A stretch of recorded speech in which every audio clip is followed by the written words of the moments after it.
लेकिन उनकी सोच उनके पास में हर एक डे वाइज रेडी होती है और उसको जब कभी एग्जीक्यूट करना है वो राइट वक्त उनको पता रहता है। तो इसी के साथ में अभी मुझे लगता है कि सही वक्त आ गया है उनको इस मंच पे बुलाने का और ये वेबिनार आगे ले जाने के लिए।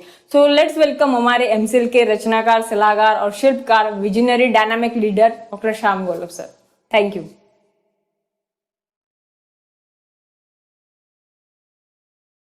दोस्तों नमस्कार, मैं डॉक्टर श्याम गोलव फिर से एक बार आपका इस ट्रेनिंग सेशन में स्वागत करता हूं। मैं आशा करता हूं कि आप सभी लोग स्वस्थ हैं और आप अपने साथ अपने परिवार का यानी घर का परिवार और एमसीएल परिवार दोनों का ख्याल रख रहे हैं। मैं ये भी उम्मीद करता हूं कि आप सभी लोग 1 घंटा बहुत अच्छे एक्सरसाइज कर रहे हो, अपने हार्ट अपने लंग को मजबूत कर रहे हो और अपनी इम्यूनिटी को बढ़ा रहे हो। तो चलिए शुरुआत करते हैं आज के टॉपिक से। दोस्तों, हमारे भारत में दुनिया की 18% से ज्यादा आबादी रहती है। बहुत जल्द हम चाइना को पीछे छोड़ दुनिया के सबसे ज्यादा आबादी वाले देश बनने वाले। लेकिन इसके कंपैरिजन में हमारे पास जमीन कितनी है? तो दुनिया की जितनी जमीन है उसके सिर्फ 2.4% इतनी ही। तो अगर हमें इन सभी लोगों का पेट भरना है तो हमें इस जमीन का सबसे ज्यादा महत्तम मैक्सिमम उपयोग करना चाहिए। लेकिन यह तो बहुत अच्छी बात है कि इस कुदरत ने, इस धरती मां ने हमें इतना कुछ दिया है, इतना हमारे ऊपर मेहरबानी की है कि हम अगर इसको अच्छी तरह से काम करें तो हम एग्रीकल्चर और कई सारे क्षेत्रों में पूरी दुनिया में नंबर 1 का काम कर सकते हैं। लेकिन इसके लिए हमें अपने जमीन को समझना बहुत जरूरी है और यही हमारी कोशिश है कि आप सभी को अपने इस जमीन के बारे में समझे। तो वैसे फिर आज एक ऐसे ही जमीन के टुकड़े के बारे में, एक ऐसे ही फिजियोग्राफिक डिवीजन के बारे में हम लोग समझने वाले हैं। दोस्तों, भारत में जो भी भौगोलिक परिस्थिति है उसके हिसाब से उसके प्राकृतिक विभाग किए हैं। तो आज जिस प्राकृतिक विभाग की हम लोग बात करने वाले हैं उसका नाम है तटीय मैदान। वैसे तो भारत में 2 तरह के मैदान हैं। एक उत्तर भारतीय मैदान जिसे हम सिंधु गंगा का मैदान भी कहते हैं और पूरी दुनिया उसे भारत का महान मैदान के नाम से जानती है। इसके अलावा और एक मैदान है जिसका नाम है तटीय मैदान। दोस्तों, हमारा जो भारत है, हमारा भारत अगर आप उत्तर भारतीय मैदान छोड़ के नीचे देखें तो पूरा एक पेनिनसुलर भारत है। मैक्सिमम वो जो भारत है वो पठार पे है और ये जो भारत है उसके नीचे पेनिनसुला में दोनों बाजू पर्वत की श्रृंखला है। एक उत्तर पर्वतीय, पूर्व पर्वतीय श्रृंखला और पश्चिम पर्वतीय श्रृंखला, जिसे हम पश्चिम घाट और पूर्व घाट ऐसे भी कहते हैं। जबकि भारत ये पेनिनसुला है तो इसके तीनों बाजू में समुंदर है। तो ये मैदान जो इस घाट और इस समुंदर के बीच में है इसे कहते हैं तटीय मैदान। तो हमारे पास है पूर्व तटीय मैदान जहां पूर्व घाट और बंगाल का उपसागर इन दोनों के बीच में फैला हुआ यह मैदान है, और पश्चिम तटीय मैदान जहां पश्चिम घाट और अरबी समुद्र इसके बीच में फैला हुआ मैदान है। तो दोस्तों, आज इस तटीय मैदान के बारे में ही हम लोग थोड़ा सा डिस्कस करने वाले हैं। दोस्तों, पूरी दुनिया में अगर आप देखोगे तो 71% सरफेस के ऊपर समुद्र है, पानी है, और सिर्फ 29% जो सरफेस है उस पे जमीन है। और इस जमीन में जितनी भी आबादी रहती है, मैक्सिमम आबादी ये समुद्र को लग के जो जमीन होती है उस पे रहती है। अगर आप देखोगे तो पूरी दुनिया में 40% जो आबादी है वो समुद्र को लग के जो जमीन है उसके 100 किलोमीटर अंतर पे रहती है, और इसकी ही 25% यानी पूरी दुनिया के 10% आबादी तो समुद्र के इतने करीब होती है, इतने करीब रहती है कि समुद्र की जो लेवल है उसके 10 मीटर लेवल के अंदर ही ये पूरी 10% आबादी इतनी रहती है, क्योंकि उतनी रह सकती है शायद। अभी क्या कारण है कि समुद्र के पास इतनी सारी आबादी रहती है? तो दोस्तों, इसके 2 कारण हैं। नंबर 1 की समुद्र के पास जो भी जमीन होती है उस जमीन पे जो हवामान होता है वो सम हवामान होता है, यानी वहां गर्मी, वहां ठंडी, और कोई भी सीजन अगर क्यों ना हो वो हमेशा महत्तम, वो मीडियम होता है, बहुत ज्यादा एक्सट्रीम नहीं होता। जैसे जैसे आप समुद्र से दूर दूर दूर चले जाते हो वैसे ही ये हवामान विषम होता जाता है। वहां सर्दी और सर्द होती है और गर्मी और गर्म होती है। ये वही डिफरेंस है मुंबई और दिल्ली में। अगर आप दिल्ली में देखोगे तो बहुत ज्यादा कड़क सर्दी और कड़क गर्मी होती है, लेकिन मुंबई में हमेशा कोई भी मौसम क्यों ना हो, लेकिन हवामान उस तरह वैसे ही रहता है। दूसरा एक इंपॉर्टेंट कारण यह है कि ये जो समुंदर है ये इन लोगों के, इन आबादी के लिए खाने की व्यवस्था भी करता है। हमने देखा कि पूरी दुनिया में जहां से संस्कृति चालू हुई, मनुष्य ने वहां रहना चालू किया जहां उसके खाने का इंतजाम हुआ। सबसे पहले थी एग्रीकल्चर, खेती। तो जहां पानी थी, जहां अच्छी उपजाऊ जमीन थी, और जैसे ही मनुष्य को पता चला कि यहां मैं अपने खाने की चीजें बना सकता हूं, खेती कर सकता हूं, उसने शिकार करना छोड़ दिया और एक जगह पर रह के वो बस्ती करने लगा, गांव बसने लगे, नगर बसने लगे। वैसे ही अगर समुद्र की मैं बात करूं तो समुद्र में उपजत नैसर्गिक ऐसी व्यवस्था है और वो है मछली। दोस्तों, पूरी दुनिया के लिए ये मछली एक बहुत अच्छा इंपॉर्टेंट फूड है। पूरी दुनिया में जितनी भी आबादी है 37% जो लोग हैं वो कोस्टल कम्युनिटीज कहलाते हैं। इसका मतलब ये सभी लोग, इनकी आर्थिक और सामाजिक जो व्यवस्था है ये समुद्र से बनी हुई होती है। इसके अलावा अगर आप न्यूट्रिशन और हेल्थ की बात करोगे तो पूरी दुनिया में जितना भी प्रोटीन कंज्यूम होता है, हम सभी लोगों को प्रोटीन लगता है, तो पूरी दुनिया की 17% प्रोटीन की जो जरूरत है वो ये समुद्र की मछली ये पूरा करती है। लेकिन यही प्रोपोर्शन अगर आप डेवलपिंग विकसनशील देशों में देखोगे तो 50% तक ये जो प्रोटीन है ये समुद्र की मछली उनको प्रदान करती है। दोस्तों, इसके अलावा हम पूरे दुनिया में 60 मिलियन यानी 6 करोड़ ऐसे लोग हैं जो अपने वैयक्तिक स्तर पर बिना किसी सपोर्ट के कुछ अपने लेवल पे सब्सिस्टेंस ऐसे फिश फार्मिंग या समुद्र में खेती करते हैं, यानी मछुआरी करते हैं। दोस्तों, 6 करोड़ ऐसे लोग हैं कि जो अपने दम पे मछुआरी करते हैं, ना उनको कोई सपोर्ट होता है, ना कोई भी वो मार्केट की व्यवस्था होती है, कुछ भी ना होते हुए खुद जाते हैं, मछली ढूंढते हैं, लेते हैं और उनको बेचते हैं। ऐसे लेवल पे लगभग 6 करोड़ लोग मेहनत करते हैं, काम करते हैं और उनकी जो आर्थिक और सामाजिक परिस्थिति बहुत लो है। तो चलिए समझते हैं हमारे देश के इन तटीय मैदानों के बारे में। दोस्तों, हमारा ये जो देश है भारत देश और ईस्ट एशिया के सभी जो अलग अलग देश हैं, इन सभी को भारतीय उपखंड के नाम से जाना जाता है। भारत के साथ श्रीलंका, बांग्लादेश, भूटान, नेपाल, पाकिस्तान, अफगानिस्तान, ये सभी देश, इन सभी देशों को मिलकर भारतीय उपखंड कहा जाता है, क्योंकि ये सभी देश एक जमाने में भारतीय उपखंड या भारतवर्ष का एक हिस्सा थे। लेकिन दोस्तों, इससे भी बड़ी बात मैं आपको बताता हूं कि पूरी दुनिया के अंदर सिर्फ 4 महासागर है, सिर्फ 4। अब ये 4 महासागर में अगर आप देखोगे तो 2 महासागर तो ध्रुवों पे है, ये हमारी जो पृथ्वी है, तो ऊपर और नीचे पोल के ऊपर 2 महासागर, एक आर्कटिक महासागर और दूसरा अंटार्कटिक महासागर। अगर ये छोड़े तो सिर्फ बचे 2 महासागर। अब ये 2 महासागरों में एक है पैसिफिक महासागर और दूसरा है हिंद महासागर, दूसरा है भारत का महासागर। ऐसा कौन सा देश है इस दुनिया में जिसके नाम के ऊपर एक पूरा उपखंड है और उससे ज्यादा एक पूरा महासागर है? और ये क्यों है? क्योंकि भारत का इतिहास इतना गौरवशाली है, इतना महान है। समझते हैं दोस्तों, भारत के जो कोस्ट लाइन है, भारत को जो समुद्र मिला है वो लगभग 7,516.6 किलोमीटर इतना है। लेकिन भारत की जो मुख्य भूमि है उसकी हम लोग बात करें तो 6,100 किलोमीटर इतना वो कोस्ट लाइन है। बाकी की जो कोस्ट लाइन है वो हमारे पास जो अलग अलग द्वीप है उसकी वो कोस्ट लाइन है। हमारे पास अगर देखोगे तो तीनों तरीके से समुद्र है। जो राइट साइड में है उसे हम अरबी समुद्र कहते हैं पश्चिम की ओर, लेफ्ट की ओर वो है बंगाल का उपसागर और नीचे है हिंद महासागर। दोस्तों, लगभग 11 स्टेट्स और यूनियन टेरिटरीज ये भारत की मुख्य भूमि के लक्ष्य है, जो इस तटीय मैदान का, जो इस कोस्ट लाइन का भाग हिस्सा है। तो गुजरात से लेके बंगाल तक, वेस्ट बंगाल तक अगर आप देखोगे तो 9 राज्य है जो इस मैदान के प्रदेश में आते हैं और 2 यूनियन टेरिटरीज। दोस्तों, तो किस तरह से ये मैदान बनते हैं? तो मैदान अदरवाइज भौगोलिक जिन कारणों से बनते हैं, उन सभी कारणों से हमारे ये दोनों पूर्व और पश्चिम तटीय मैदान बने हुए हैं। हमने देखा कि ये पूरी जो भूमि है, ये पूरी जो पृथ्वी है, उसके अंदर बहुत सारे बड़े बड़े प्लेट्स हैं जिसे हम टेक्टोनिक प्लेट्स कहते हैं।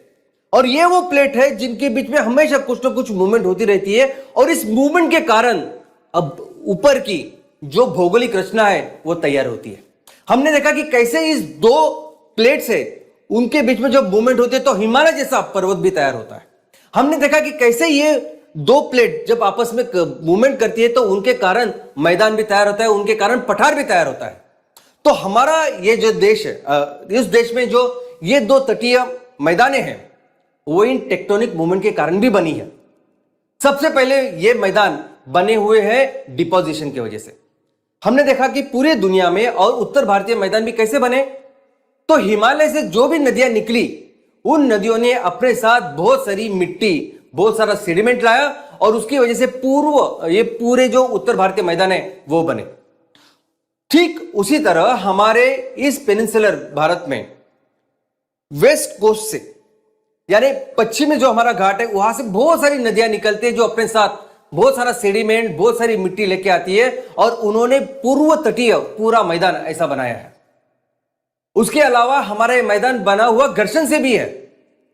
अगर आप पश्चिमी तट की रचना देखोगे तो वहां की नदियां भी निकलती है पश्चिम घाट से ही, वेस्टर्न घाट से ही, और एकदम थोड़े से ही अंतर पे जाके मिलती है अरबी महासागर से। अरबी समुद्र से जब ये मिलती है तब इतनी कम लेंथ होती है कि वो डिपोजिशन वगैरह वो सेडिमेंट या मिट्टी वगैरह कुछ नहीं लाती, लाने के बजाय ज्यादा घर्षण करती है, और इस तरह से उसका प्लेन तैयार हुआ है। इसके अलावा हमारा ये प्लेन टेक्टोनिक मूवमेंट के कारण भी बना हुआ है। दोस्तों, हमारा ये जो प्लेन शुरुआत में जैसे था और आज जैसे है, इसमें एक बहुत बड़ा इवोल्यूशन हुआ है। तो अगर आपका ये जो मैदान, जो तटीय मैदान है, इस मैदान के ऊपर कौन ज्यादा काम करता है, कौन ज्यादा हावी होता है? अगर नदी अच्छा काम करती है, नदी ज्यादा सेडिमेंट लाती है, सबसे ज्यादा मिट्टी लाती है, तो वो अपना ये जो तटीय मैदान है वो बहुत उजला, बहुत फर्टाइल ऐसा मैदान या ऐसी खेती की योग्य जमीन तैयार करती है। लेकिन अगर समुद्र ज्यादा हावी है तो वहां ज्यादा बड़े बड़े इश्यूरीज या खड़ियां तैयार होती है।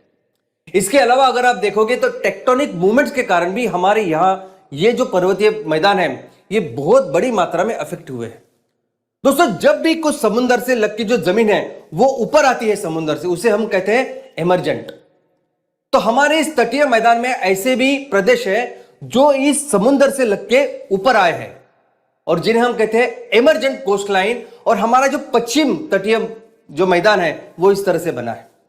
इसके अलावा जब आपका ये आपकी जमीन है जो समुद्र के अंदर खिसक जाती है उसे कहते हैं सबमर्ज। तो ऐसे सबमर्ज हुए तटीय मैदान भी भारत के पास है और वो सभी पूर्व तटीय मैदान में है। दोस्तों, ये सभी चीजें, ज्योग्राफिकल चीजें, नदियों का काम, घर्षण, इन सभी के वजह से ये पूरे जो तटीय मैदान है, ये जो पूरे प्रदेश है, उनकी जियोलॉजिकल परिस्थिति भी बदलती है। कैसी मिट्टी होगी, कितनी उपजाऊ होगी, क्या पत्थर होंगे, किस तरह के वेजिटेशन इसमें आएंगे, क्या हम लोग कर सकते हैं, ये पूरा इस पे डिपेंड होता है। तो चलिए शुरुआत करते हैं हमारे इस तटीय मैदान की। जैसा हमने देखा कि दो तटीय मैदान है, एक पूर्व तटीय मैदान और पश्चिम तटीय मैदान। शुरुआत करते हैं पूर्व तटीय मैदान से। तो सबसे पहले देखिए कि पूर्व तटीय मैदान ये जो बना हुआ है ये इन 4 राज्यों से बना हुआ है। ये ऊपर वेस्ट बंगाल से शुरू होकर नीचे तमिलनाडु तक ये तटीय मैदान है। वेस्ट बंगाल, ओडिशा, आंध्र प्रदेश और तमिलनाडु, ये 4 जो स्टेट्स है वो इसमें आते हैं। इसके अलावा पौंडीचेरी करके जो हमारा यूनियन टेरिटरीज है, केंद्र शासित प्रदेश है, वो भी इसमें आता है। दोस्तों, ये जो प्रदेश है इसकी अगर आप चौड़ाई देखोगे तो 100 किलोमीटर से लेके 120 किलोमीटर ऐसी इसकी चौड़ाई है। मैक्सिमम टाइम पे अगर एवरेज भी आप लेंगे तो 100 के ऊपर ये इतना चौड़ा है। दोस्तों, एक ऐसा मैदान है कि सोचिए कि ऑलमोस्ट 1600 किलोमीटर लंबा और 100 से 125 किलोमीटर चौड़ा इतना बड़ा जबरदस्त प्लेन इस पूर्व तटीय मैदानों में बना हुआ है।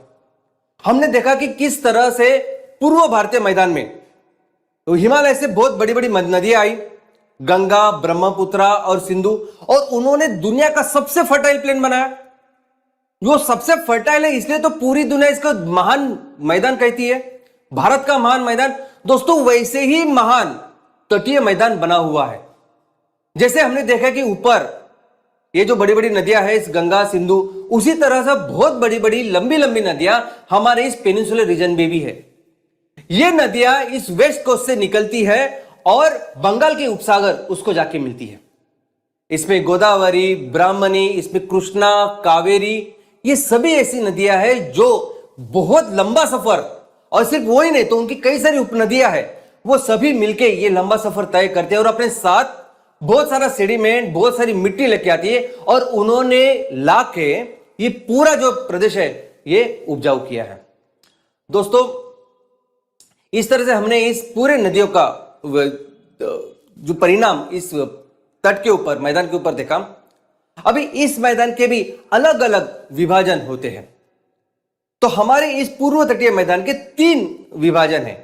सबसे ऊपर है उत्कल प्लेन या उत्कल कोस्ट, दूसरा है आंध्र का कोस्ट और तीसरा है कोरोमंडल कोस्ट। तो शुरुआत करते हैं उत्कल कोस्ट से। दोस्तों उत्कल कोस्ट यानी इस पूर्व तटीय मैदान का वो हिस्सा जो ओडिशा राज्य को लग के है, ओडिशा और ऊपर का थोड़ा सा वेस्ट बंगाल का। दोस्तों आपने सुना होगा कि जन गण मन जो हमारा राष्ट्रगीत है उसमें एक पंक्ति है जिसमें से लिखा है कि द्राविड़ उत्कल बंग, जिसमें हर राज्य के बारे में लिखा गया है। तो उत्कल, तो ये उत्कल है। उत्कल का अगर आप लिटरल मीनिंग लेंगे तो उत्कल का मीनिंग, उत्कल का अर्थ है कला और हस्तकला में सबसे ऊंचे लेवल पे जो भूमि है उसे कहते हैं उत्कल। और दोस्तों ये उड़ीसा, ये पूरा प्रदेश, यानी मैं तो कहूंगा ये उड़ीसा नहीं तो पूरा उड़ीसा और नीचे पूर्व तटीय मैदान और ये पूरे लग के जो रीजन्स है, ये अपने इतिहास में कला और हस्तकला में पूरी दुनिया में मशहूर है, मशहूर थे। इसके वजह से नंबर 1 पूरी दुनिया में फैले हुए ऐसे प्रदेश। तो सबसे पहला ये जो प्रदेश है इसे हम कहेंगे उत्कल। यही वो प्रदेश है जिसमें अगर आप देखोगे तो कई सारे राज्यों का या साम्राज्य इसमें तैयार हुआ है, जिसमें सबसे नोटेबल जो साम्राज्य था वो है सम्राट अशोक का। सम्राट अशोक ने इसके पूरे ये जो पूरा इलाका है उसमें एक बहुत बड़ा साम्राज्य का निर्माण किया। गौतम बुद्ध की बुद्धिस्ट या बौद्ध धर्म का सबसे ज्यादा प्रचार प्रसार हुआ होगा तो इसी भूमि से हुआ। और यही वो भूमि थी कि इस भूमि से फिर वो साउथ ईस्ट एशिया के जो बाकी के देश हैं, चाइना, कंबोडिया, वियतनाम से लेकर जापान तक, वो इसी क्षेत्र से वो चले गए। इसके बाद जो कोस्ट है उस कोस्ट का नाम है आंध्र कोस्ट। दोस्तों आंध्र राज्य का मैक्सिमम एरिया वो इस पूर्व तटीय मैदान के ऊपर है। लगभग 58% जो एरिया है इस राज्य का वो इस पूर्व तट को लग के है। अगर आप लोगों की बात करेंगे तो लगभग 69% से ज्यादा, यानी ऑलमोस्ट 70% लोग इस पूर्व तटीय मैदान में रहते हैं। ये पूर्व तटीय मैदान आंध्र प्रदेश में इतना जरूरी है कि इस आंध्र प्रदेश की जो कैपिटल, जो राजधानी है अमरावती, वो भी इस तटीय मैदान में है। इसके अंदर, इसके नीचे या दक्षिण में दूसरा जो मैदान है उसका नाम है कोरोमंडल मैदान या कोरोमंडल कोस्ट। दोस्तों ऐसे कहते हैं कि कोरोमंडल कोस्ट एक्चुअली उत्कल के नीचे पूरा ये जो पूर्व तटीय मैदान है इस सभी को कोरोमंडल कहते हैं। पुराने जमाने में अगर आप देखोगे तो मैक्सिमम समय पे ये पूरा जो अंतर है, उड़ीसा के नीचे पूरी जो जमीन है उसे पूरे कोरोमंडल ऐसा कहा जाता है, कहा गया है। अभी कहां से आया कोरोमंडल? तो अगर आप इतिहास में जाके देखोगे तो सबसे पहले कोरोमंडल इस शब्द जिन्होंने दिया, तो एक थ्योरी कहती है कि पोर्चुगीज थे जिन्होंने इस शब्द को फेमस, मशहूर किया। और वो इसलिए किया क्योंकि यहां चोला राज्य का बहुत बड़ा साम्राज्य था और उनसे ही नाम निकला कोरोमंडल। दूसरी थ्योरी यह बताते हैं कि डच यहां थे और डच ने फिर वहां के जो क्षेत्र है उसके नाम से नाम रखा कोरोमंडल।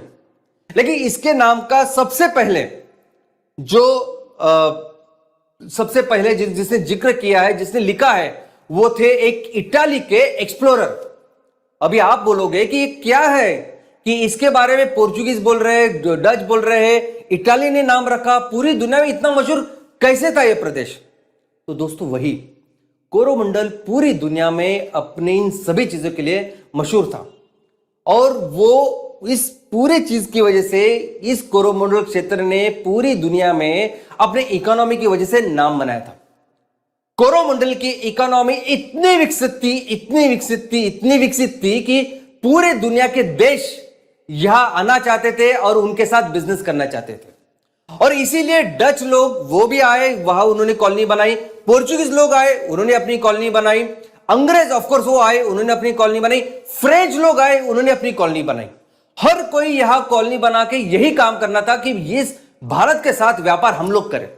भारत ये जो काम कर रहा है उसका पूरा माल लेके हम लोगों तक, कस्टमर तक पहुंचाए, क्योंकि पूरे दुनिया में सभी कस्टमर्स में ये माल, ये चीजें बहुत बहुत ज्यादा मशहूर थी। दोस्तों अंग्रेज 1947 में चले गए, यानी ये सभी लोग कॉलोनीज आए, सभी लोगों ने कॉलोनी बनाई, सभी लोग व्यापार करना चाहते थे भारत के साथ। हमने देखा कि अंग्रेजों ने बाजी मारी, बाकी के लोग थोड़े से पीछे रह गए और अंग्रेजों ने 1947 तक यहां राज किया। लेकिन फ्रेंच अगर आप देखोगे तो फ्रेंच 1954 तक यहां थे, यानी अंग्रेज चले जाने के बाद भी फ्रेंच यहां थे। आज भी अगर आप पौंडीचेरी में जाओगे तो पौंडीचेरी में लगभग सभी स्कूलों में फ्रेंच सिखाया जाता है। वहां आधे से ज्यादा लोग फ्रेंच बोलते हैं और वहां उनका कनेक्शन है फ्रेंच लोग के साथ। तो शतकों से लोग यहां बिजनेस हमारे इस कोरोमंडल क्षेत्र में करते आए हैं। दोस्तों इतना ही नहीं, थाईलैंड में अगर आप देखोगे तो भारतीय संस्कृति का बहुत बड़ा प्रभाव है। ये गणपति की बहुत विशाल मूर्तियां तो है, लेकिन उनके करेंसी के ऊपर, उनके नोट के ऊपर गणपति का चित्र है। वहां थाईलैंड में अगर आप बैंकॉक एयरपोर्ट पे जाओगे तो वहां बहुत बड़ा आपको वो समुद्र मंथन की बहुत बड़ी प्रतिमा आपको, स्कल्पचर आपको दिखाई देगा। और अगर आप इसकी रचना देखोगे, इसका तरीका देखो, इसके आर्ट देखोगे तो आपको पता चलेगा कि ये सब हमारा जो साउथ इंडिया है उससे प्रभावित है। तो थाई में जो कुछ कल्चर था, जो कुछ गया, भारत का जो इन्फ्लुएंस बना, वो बना सिर्फ और सिर्फ इस कोरोमंडल की वजह से। दोस्तों मैं आपको बता दूं कि चाइना में कुछ चीजें बहुत मशहूर है, जिनको बोलते हैं चाइनीज लैकर गुड्स। अभी जो आप देख रहे हैं ये है चाइनीज लैकर गुड्स। अब ये जो चाइनीज लैकर जो आप देख रहे हैं, इसमें क्या होता है कि चाइना में बहुत उनके कई सारी चीजें, यानी उनका फर्नीचर हो, उनके कटलरी हो, बाकी कुछ चीजें, इन चीजों के ऊपर एक कुछ कलाकुसर होती है, हस्तकला होती है। और ये हस्तकला, ये कलाकुसर जो है वो एक मटेरियल है जिसे हम लाख कहते हैं।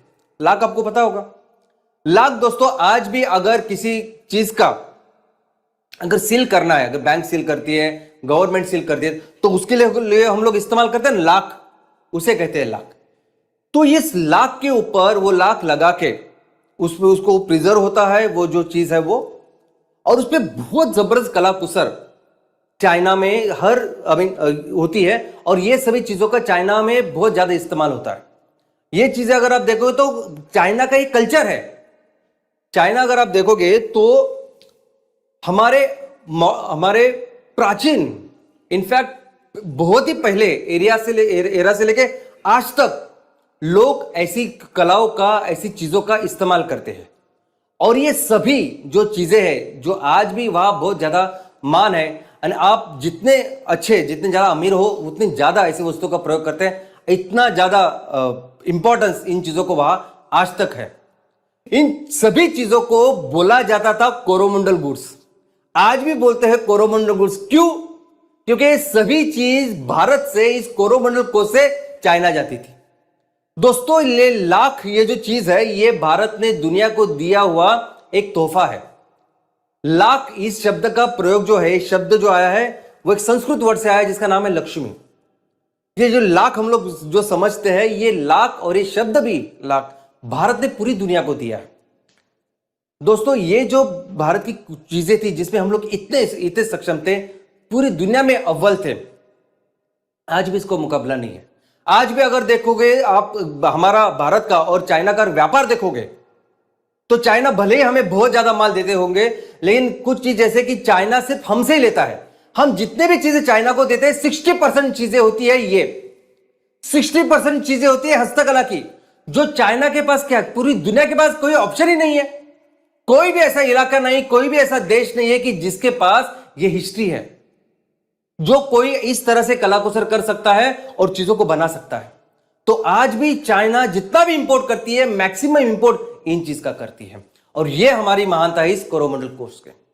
दोस्तों, उन दिनों इस तरह का यह माल तैयार होता था और ये अलग अलग बाजार में, अलग अलग नेशंस में जाता था।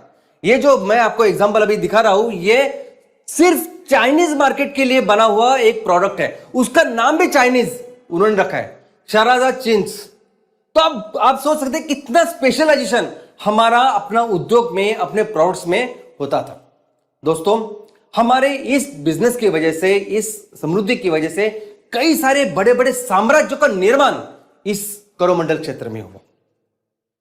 इनफैक्ट अगर आपको इस कोरोमंडल क्षेत्र की जो महती है, जो इसका इतिहास है, अगर आपको जानना हो, अगर आपको देखना है कि क्या लेवल पे हमने इस बिजनेस को, इस समृद्धि को लेके गए थे, तो कई सारी किताबें हैं, कई सारी किताबें जो हमने नहीं, फॉरेन वाले लोगों ने लिखी है, और उन्होंने सब बताया कि कैसे ये कोरोमंडल कोर्स पूरी दुनिया के लिए एक बहुत ही इंपॉर्टेंट ऐसा व्यापार का केंद्र था। और ये इतना ही नहीं, ये कोरोमंडल वर्ड पूरी दुनिया में जहां जहां फैला है, आप कहीं भी अगर कोरोमंडल ये शब्द आपको सुनाई देता है, सामने दिखाई देता है, तो 100% समझ लेना कि इसकी जो उत्पत्ति है वो भारत से हुई है। आज भी अगर ऑस्ट्रेलिया में, साउथ ऑस्ट्रेलिया में कोरोमंडल वैली है, तो वो है भारत की वजह से। आज भी अगर न्यूजीलैंड में कोरोमंडल पेनिनसुला है, तो उसकी भी उत्पत्ति है भारत की वजह से। दोस्तों, लेकिन इसी कोरोमंडल क्षेत्र में, इसी पूर्व तटीय मैदान में 2004 में दुनिया के इतिहास की सबसे बड़ी सुनामी आई थी। वो सुनामी इतनी बड़ी थी कि इतना बड़ा हादसा पूरी दुनिया की हिस्ट्री में कभी नहीं हुआ। भारत और इंडोनेशिया, इन दोनों को मिलकर लगभग 2,30,000 लोग से भी ज्यादा लोग उसमें मारे गए थे। तो चलिए देखते हैं हमारे वेस्टर्न कोस्टल प्लेन के बारे में, पश्चिम तटीय मैदान। अब ये पश्चिम तटीय मैदान में अगर आप देखोगे तो लगभग 5 राज्य हैं जो इसमें आते हैं: गुजरात, महाराष्ट्र, गोवा, कर्नाटक और केरला। अब इन 5 राज्यों से मिलके ये जो पूरा मैदान बना हुआ है, इसकी विड्थ अगर आप देखोगे तो इसकी विड्थ पूर्व तटीय मैदान से के मुकाबले बहुत कम है। यानी मैक्सिमम जगह पे तो सिर्फ 10 किलोमीटर से 25 किलोमीटर ही है। सिर्फ केरला ऐसा प्रदेश है कि जहां वो थोड़ा सा बड़ा है, जो 80 किलोमीटर तक कहीं जाता है। तो मैक्सिमम जगह पे ये जो पूरा मैदान है, ये पूरा बहुत छोटा ऐसा मैदान है। दोस्तों, इसमें इस मैदान में भी बहुत सारी नदियां बहती है। हमने देखा कि कैसे पूर्व तटीय मैदान में बहुत सारी नदियां बहती है, वैसे पश्चिम तटीय मैदान में भी बहुत सारी नदियां बहती है। ये नदियां अभी पश्चिम घाट से निकलती है और अरबी जो समुंदर है उसको जाके मिलती है। लेकिन इसकी जो लेंथ होती है, ये सफर बहुत छोटा सा होता है, तो ये ना कोई मिट्टी का निर्माण करती है, ना कोई सेडिमेंट्स लाती है और जमीन के ऊपर कुछ प्रभाव करती है। उल्टा ये घर्षण ज्यादा करती है, और इसी के वजह से ये पूरा प्रदेश अगर आप देखोगे तो इस पूरे प्रदेश, ये पथरीला ऐसा प्रदेश है। इसमें ज्यादा पत्थर, रॉक्स ऐसे नजर आते हैं, और इसीलिए इसकी जियोलॉजी भी वैसी है। इसकी जियोलॉजी भी अगर आप देखोगे तो इसमें मिट्टी बहुत कम है। तो एक तरफ हमने देखे कि बहुत ज्यादा उपजाऊ, बहुत ज्यादा फर्टाइल सी जमीन है, और यहां वेस्टर्न पार्ट में जो जमीन है उसमें बहुत पत्थर ज्यादा है, मिट्टी कम है। लेकिन दोनों में क्लाइमेट बहुत अच्छा है। क्लाइमेट अगर आप देखोगे तो दोनों में बहुत ज्यादा बारिश ऐसी होती है। दोस्तों, ये जो एग्रीकल्चर है वेस्टर्न प्लेन में, ये प्लेन भी इससे प्रभावित है।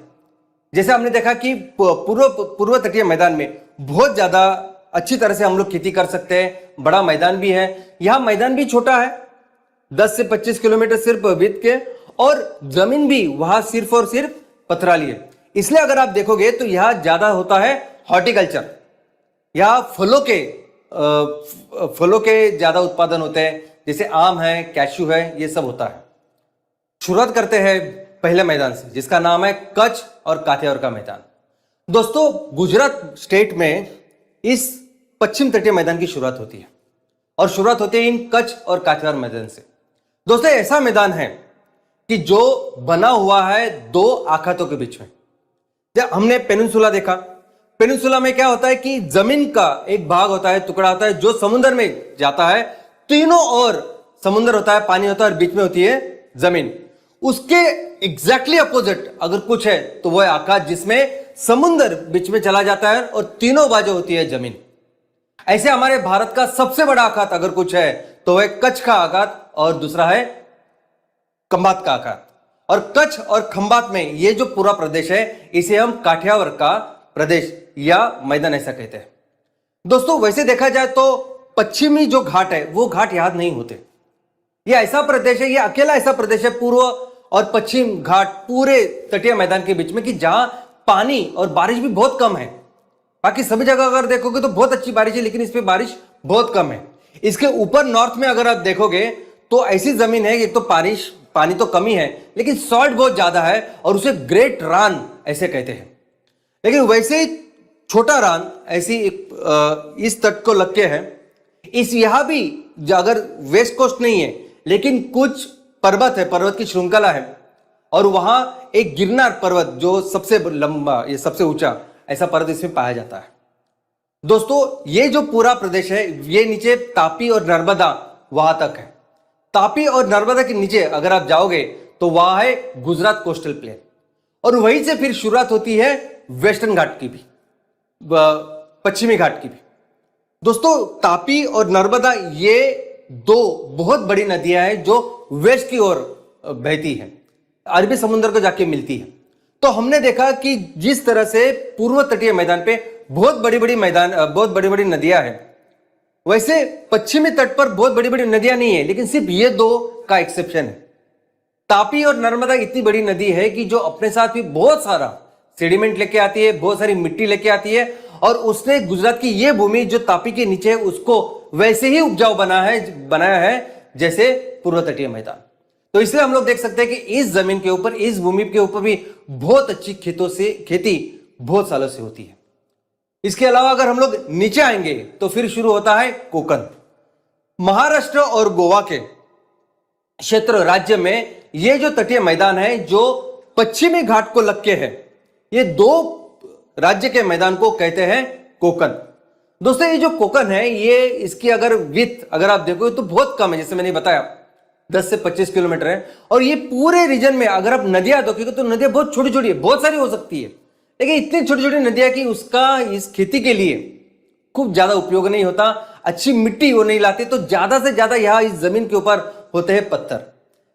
लेकिन एक बहुत इंपॉर्टेंट फीचर इसका यह है कि इसमें मिनरल बहुत ज्यादा पाए जाते हैं। दोस्तों, हमें पता है कि हमें जितना भी क्रूड ऑयल लगता है 80% से ज्यादा, लेकिन ऑलमोस्ट 82% ऑफ क्रूड ऑयल हम लोग इंपोर्ट करते हैं बाहर से। तो इसका मतलब है 18 से 20% जो क्रूड ऑयल वो हम लोग बनाते हैं। तो जो हम लोग बनाते हैं, जो सबसे बड़ा जो सोर्स है जहां से ये क्रूड ऑयल भारत को मिलता है, वो सोर्स इस कोकण के नजदीक है। मुंबई के नजदीक एक बॉम्बे हाई करके एक जगह है जो 170 किलोमीटर समुद्र में है और ये वो जगह है जहां से सबसे ज्यादा ओएनजीसी को इस क्रूड ऑयल और नेचुरल गैस मिलता है।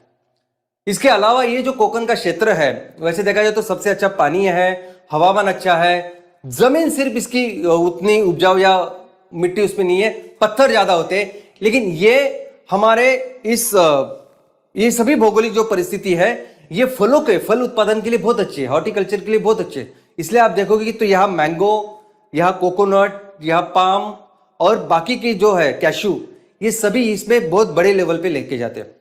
गोवा और साउथ अगर आप कोकण लोगे साउथ महाराष्ट्र का, तो ये तो पर्यटन के लिए भी काफी फेमस है, इसके बीचेस बहुत ही खूबसूरत है। दोस्तों, इसके नीचे जो कोस्ट है उसका नाम है कन्नड़ा कोस्ट या करावली कोस्ट। कन्नड़ इस लैंग्वेज में इसे करावली कोस्ट ऐसे कहते हैं। दोस्तों, इसमें 3 डिस्ट्रिक्ट है जिससे एक कोस्ट बनता है, उत्तर कन्नड़ा, दक्षिण कन्नड़ा और उडुपी। तो अगर ये नाम अगर आप सुनेंगे तो आपको पता चलेगा इन नामों का, इन स्ट्रक्चर का, इन जगह का पूरे भारत में और मैं तो कहता हूं पूरे दुनिया में कितना महत्व है। इसके नीचे जो प्रदेश है उसका नाम है मलाबार कोस्ट।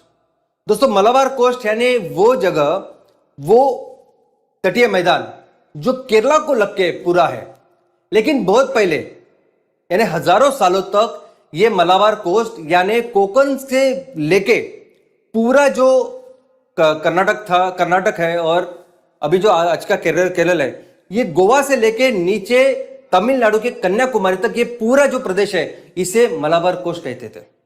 दोस्तों इस मलाबार कोस्ट की हमारी पूरे प्राचीन भारतीय संस्कृति में, हमारे पूरे इतिहास में बहुत बहुत ज्यादा महत्व है। क्यों? तो एक तो मैं पहले फिजियोलॉजी, पहले ज्योग्राफी आपको बोलता हूं कि इस हिमालय के बाहर जो भी सबसे चोटी वाली जो जगह है वो भी यही है, जिसका नाम है अन्नामुड़ी। और सबसे छोटे लो लेवल पे जहां खेती होती है, यानी हमें पता है कि समुद्र की एक लेवल होती है और जो कोई भूमि होती है वो हमेशा समुद्र के ऊपर ही धीरे धीरे करके ऊपर होती है, लेकिन ये ऐसा प्रदेश है कि यहां समुद्र के लेवल के नीचे भी खेती होती है और वो है कुट्टीनाथ। दोस्तों ये पूरा केरला का ये जो एरिया है मलाबार, ये केरला के लिए नहीं, केरला के लिए पूरा राइस का बाउल या राइस का भंडार ऐसे ऐसे कहते हैं। और इसकी जो प्लांट है, इसकी जो जमीन, जैसे मैंने बताई कि इसकी जो विड्थ है इस केरला में बहुत ज्यादा है, बहुत से सारे जगह पे 70-80 किलोमीटर है। बहुत अच्छी उपजाऊ जमीन यहां इस केरला में है।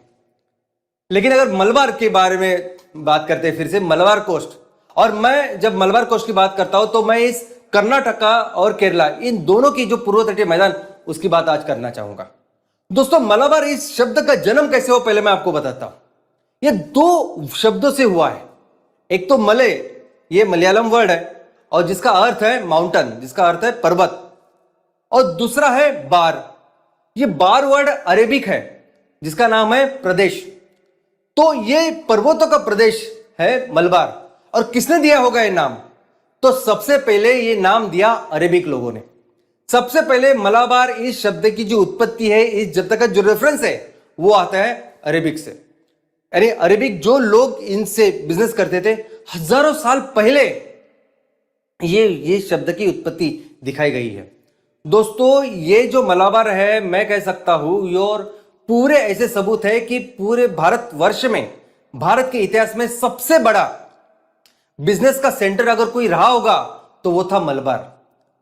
दोस्तों पूरा जो इंडियन ओशन इसलिए कहते थे कि वो वहां भारत, इंडिया था। पूरी दुनिया आना चाहती थी भारत के साथ बिजनेस करने। पूरी दुनिया आती थी इस इंडियन ओशन को ढूंढने, इस भारत के उपखंडों को ढूंढने। और सबसे बड़ा जो सेंटर था जहां ये लोग आके बिजनेस करते थे वो था ये मलबार। दोस्तों आपको ये मलाबार इतना मशहूर था कि पूरी दुनिया के सभी लोग आके यहां रहते थे। यानी सिर्फ आके आए और गए। अगर आपको हम आज देख सकते हैं कि हम बहुत जल्दी एक प्रदेश से दूसरे प्रदेश तक जा सकते हैं, लेकिन उन दिनों ऐसा नहीं था। हजारों किलोमीटर सफर करके आपको आना पड़ता था। आने के बाद लोग यहां अपनी जिंदगी गुजारते थे। यह मलाबार ऐसा प्रदेश था कि यहां अरेबिक, यहां इजिप्ट, यहां चाइनीज, सभी तरह के लोग यहां रहते थे। और यह ट्रूली कॉस्मोपॉलिटन सेंटर था पूरी दुनिया का। आज किसे हम कॉस्मोपॉलिटन कहेंगे? आज आप किसी अमेरिकन, किसी यूरोपियन, जो एक छोटा सा शहर होगा उसको कॉस्मोपॉलिटन कहेंगे कि वहां अलग अलग भाषा बोलने वाले, अलग अलग संस्कृति के लोग वहां रहते होंगे। आज की बात है, लेकिन हजारों साल पहले ये पूरा कल्चर, ये सभी चीज हमारे मलाबार में थी। तो आप सोच सकते हैं कि पूरी दुनिया के लोग यहां आके बसते थे। दोस्तों प्री हिस्ट्री, यानी मैं प्राचीन भारत की भी बात नहीं करूंगा। जब संस्कृति की शुरुआत हुई, जब इस हड़प्पा मोहनजोदड़ो की शुरुआत हुई, जब इस दुनिया में सिर्फ 5-6 संस्कृतियां थी, तब से लेके इस मलाबार का महत्व है। आपने अभी तक सिर्फ सिल्क रूट के बारे में सुना। सिल्क रूट जो चाइना से निकलता था, चाइना बहुत ज्यादा सिल्क तैयार करता था, भारत भी तैयार करता था, जो पूरी दुनिया में जाता था, और ऐसा रूट था। उसके बारे में बहुत ज्यादा लोग मार्केटिंग करते, बताते। दोस्तों कभी हमारे इस स्पाइस रूट के बारे में आप पढ़िए, आप हैरान हो जाएंगे। पूरी दुनिया का सबसे बड़ा व्यापार का केंद्र, सबसे बड़ा व्यापार का रूट अगर कुछ था तो था ये स्पाइस रूट, इस स्पाइस केंद्र। और इस सभी पूरी दुनिया के लिए स्पाइस, क्योंकि पूरी दुनिया में मसाले कहीं नहीं थे। पूरी दुनिया के बारे में जितने डेवलप्ड भारत देश था, बाकी के देश तो इतने डेवलप्ड ही नहीं थे। ये सभी मसाले में जो अलग अलग चीजें होती है, ये सिर्फ और सिर्फ इस केरला, इस मलाबार कोस्ट में मिलती थी। पूरी दुनिया के लोग आते थे इसको लेने। ये इतने मशहूर, इतने इंपॉर्टेंट है क्योंकि खाना तो बेसिक है। पूरी दुनिया इसको खरीदने, व्यापार करने यहां मलाबार आती थी। दोस्तों, ये इस मलाबार को भारत का स्पाइस गार्डन ऑफ इंडिया कहते हैं। और हजारों सालों पहले, देखो अभी हम ईस्वी सन बाद की बात कर रहे हैं, अभी हम 2022 में, ईस्वी सन पूर्व 3000 4000 से ये बिजनेस शुरू है। यहां शुरुआत की अरब ने, लेकिन बाबिलोनियंस, एसिरियन, इजिप्शियंस, ये सभी लोग यहां मसाले का बिजनेस करने के लिए भारत आते थे। और अरब तो ऐसे थे कि इन्होंने पूरी दुनिया में उनकी मोनोपोली थी। इतने वो घुल मिल गए थे इस मलाबार से। यहां आके उन्होंने इस तरह से बिजनेस का कंट्रोल किया कि एक समय था कि वो मोनोपोली इनकी थी। एक किताब है जो ईस्वी सन बाद 1st सेंचुरी में लिखी है, जिसका नाम है पेरिप्लस ऑफ एरिथ्रेंसी।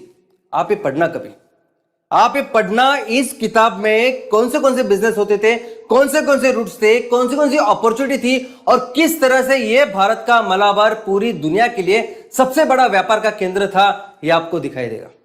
इसके अलावा एक हमारे पास एक संगम लिटरेचर करके एक लिटरेचर कहा जाता है। हमारे देश में सबसे पुराना जो लिटरेचर है, जो उपलब्ध है, जो तमिल लैंग्वेज में, तमिल भाषा में है, इसे कहते हैं संगम लिटरेचर। उस लिटरेचर में यह कहा गया है कि भारत के जो मसाले लाने के लिए इजिप्ट से भर के सोना, पूरा सोना भर के जहाजें आते थी और वो मसाले लेके जाते थे। क्या आप बिलीव करेंगे? ये साउथ में, इस केरला में, साउथ, इतना सोना कहां से आया? ये था बिजनेस, ये था व्यापार, जिसकी वजह से हम लोग इतने अमीर थे। और उन्होंने लिख के रखा है। और सिर्फ इन्होंने कई सारे ऐसे रेफरेंस आपको दिखाई देंगे, सोना भर के जहाज वहां ये मसाले खरीदने आती थी। ये जो मंदिर आपने कभी देखा, पद्म स्वामी नामी मंदिर, ये पद्म स्वामी अभी जो ये मंदिर है, ये केरला में स्थित है और ये अभी सुप्रीम कोर्ट के निगरानी में है। इसमें इतना सोना है कि पूरे भारत का आज के दिन का जो कर्जा है वो आराम से हम लोग राइट ऑफ कर सकते, चुका सकते हैं। इसके अलावा जिसके 3-4 दरवाजे हैं शायद, लेकिन उसमें 1-2 दरवाजे अभी तो हाथ भी नहीं लगाया हमने। इतना सोना इस टेंपल पे, इस मंदिर में कहां से आया ये सोना? तो ये था इस व्यापार से। दोस्तों, केरला में, इस मलाबार में इतने बड़े बड़े साम्राज्य हो गए, जिसमें सम्राट अशोक से लेके चोला, केरा, राष्ट्रकूटा, पंड्या, ये सभी लोग थे। आज भी अगर आप जाके देखोगे तो आपको पता चल गया, आज भी हम लोग ये स्ट्रक्चर नहीं तैयार कर सकते। ये जो चीजें उन्होंने तब तैयार की है ना, आज या अब हम लोग नहीं कर सकते विथ ऑल मॉडर्न टेक्नोलॉजी। दोस्तों, ये वास्को द गामा क्यों आया था? वास्को द गामा जो गोवा पहुंचा, वो आया था इसी बिजनेस को तराशने। वो यही आया। उसने आने के बाद अभी तक जो मलाबार में एक प्लेस है जिसका नाम है कोझिकोड, वो कोझिकोड उन दिनों इस मलाबार का कैपिटल हुआ करता था। और वहां वास्को द गामा आया और वहीं से फिर इन लोग का, यूरोपियन लोगों का मॉडर्न जो बिजनेस है उसकी शुरुआत हुई। बाद में ऑफकोर्स अंग्रेज आ गए, पोर्चुगीज, डच, सभी लोग आए और उन्होंने बिजनेस करना चालू किया, लेकिन एंड तक सबसे बड़ा जो कंट्रोल वो इन अरब लोग का था। अंग्रेजों ने इस पूरे प्रदेश को मद्रास प्रेसिडेंस के नाम से उसको रखा और उसका पूरा एडमिनिस्ट्रेशन किया। और यही मद्रास प्रेसिडेंसी बाद में हमारे आजादी के बाद बना मद्रास स्टेट। और आजादी के बाद जब हमने भाषावार जो प्रांत रचना की, उसके अनुसार अलग अलग राज्य बने, तो इसके भाषा के अनुसार मलयालम और कन्नड़ के अनुसार इसके फिर 2 राज्य बने, जो एक कर्नाटका और दूसरा केरला। तो चलिए आज की बात करते हैं। ये तो है हमारे सभी मैदान कैसे थे, क्या कर रहे हैं हम लोग, सब कुछ। आज की तारीख में अगर आप देखेंगे तो इसका जो पर्सपेक्टिव है सामाजिक आर्थिक, वो है, उसको देखते हैं तो हमारे देश के लगभग 9 स्टेट्स, हमने देखा कि 9 राज्य और 2 केंद्र शासित प्रदेश इन दोनों तटीय प्रदेश में रहते हैं। इन दोनों को मिलकर लगभग 42 करोड़ इतनी जनसंख्या है जो इस तटीय प्रदेश में रहती है। लेकिन समुद्र को लग के, इस समुद्र का जो किनारा है उसको लग के 150 किलोमीटर के दायरे में लगभग 33 करोड़ इतनी जनता रहती है। इकोनॉमिक एंगल से अगर आप देखोगे तो ये ऐसा प्रदेश है कि यहां जमीन भी है और यहां पानी भी है। तो अगर आप सिर्फ बिजनेस के हिसाब से देखोगे तो ऐसे सभी चीजें जो हम जमीन से मिलकर कर सकते हैं वो भी यहां होते हैं, और ये जो पानी से मिलकर भी जो चीजें होती है वो भी यहां हम लोग कर सकते हैं। ऐसा एक प्रदेश है। तो बात करते हैं एग्रीकल्चर की। दोस्तों एग्रीकल्चर के में जैसा हमने देखा कि दोनों, ये पूरा गुजरात से लेके बंगाल तक, वेस्ट बंगाल तक, ये पूरा जो प्रदेश है, इस पूरे प्रदेश में एग्रीकल्चर बहुत सालों से होता है। लेकिन अगर आप ईस्टर्न या पूर्व तटीय की बात करोगे तो वहां का जो एग्रीकल्चर है, वहां की जो भूमि है, वहां का जो हवामान है वो बहुत ही जबरदस्त है। इसकी तुलना सिर्फ और सिर्फ उत्तर भारतीय मैदान के साथ हो सकती है। आज भी इतना उपजाऊ मैदान यह है, इसमें सबसे ज्यादा होता है ऑफकोर्स राइस, चावल। दुनिया में सबसे ज्यादा चावल के अंदर जो क्षेत्र है वो भारत का है। दुनिया में सबसे ज्यादा चावल करने वाले क्रमांक के ऊपर हम लोग, हमारा दूसरा क्रमांक है यह होता है। लेकिन इसके अलावा ये कोकोनट, पल्सेस और बाकी बहुत सारी चीजें यहां होता है। और पूर्व तटीय में ये जो इकोनॉमी है, ये जो अर्थव्यवस्था है खेती को लेके, ये बहुत बेहतर है। तो अगर वेस्ट कोस्ट की बात करें तो पश्चिम तट के ऊपर जो एग्रीकल्चर है, जो खेती है, उसमें हमने देखा कि जमीन कम ज्यादा है। केरला जैसे प्रदेशों में अच्छी जमीन है तो वहां खेती भी अच्छी होती है, वहां राइस अच्छा होता है, बाकी की जो चीजें हैं, कोकोनट, बनाना, ये सब चीजें अच्छी होती है। लेकिन बहुत सारा जो क्षेत्र है, जैसा हमने देखा कोकन में और नीचे कर्नाटक में भी बहुत सारा क्षेत्र है जो पथरीला है, और वहां हॉर्टिकल्चर या फलोत्पादन अच्छा होता है। इसके अलावा जो दूसरा बहुत इंपॉर्टेंट ऐसा जो क्षेत्र है वो है मच्छीमारी, वो है फिश फार्मिंग, वो है समुद्र की खेती।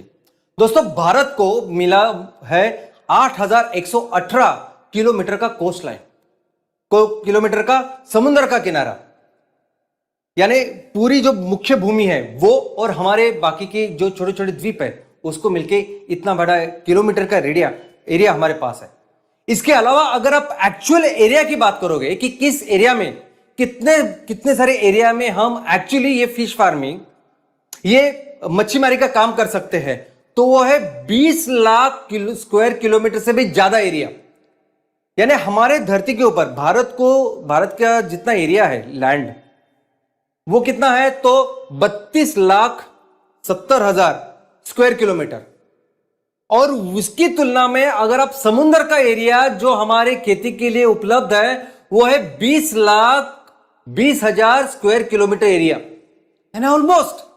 और जहां कुछ भी नहीं, जहां जैसे नगर बिगर, ये सिटीज बिटीज, गांव वगैरह कुछ नहीं, ये पूरा इलाका अवेलेबल है हमें ये फिश फार्मिंग करने के लिए, ये समुद्र की खेती करने के लिए।